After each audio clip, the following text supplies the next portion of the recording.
This is my hack for maintaining your paper shredder. Pretty much the only thing you need to do with a paper shredder is lubricate it. I can't think of anything else. And what I use is I use canola oil. This is my disclaimer. I'm not going to pay for a repair of your paper shredder. But if you do your research online, canola oil makes a very good, inexpensive substitute for paper shredder oil. And you can get it right at the grocery store.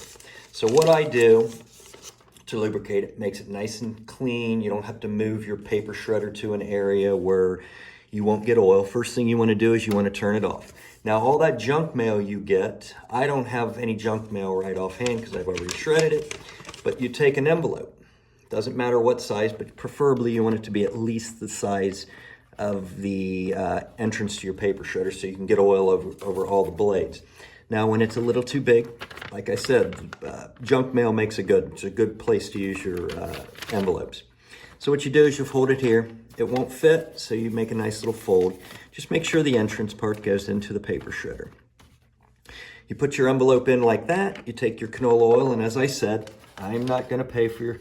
I've used canola oil, and if you do a little search online, you'll see canola oil does make a very good paper shredder oil, at least what I've seen, and I've not had any problems.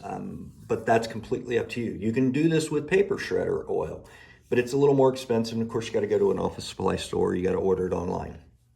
Once you get it in, you basically just turn your paper shredder on, and it'll feed the envelope down through and lubricate your blades. I will recommend having a little bit of shredded paper in the bottom of your paper shredder so any excess lubricant drops down and gets absorbed and it's not pooling on the bottom of your thing.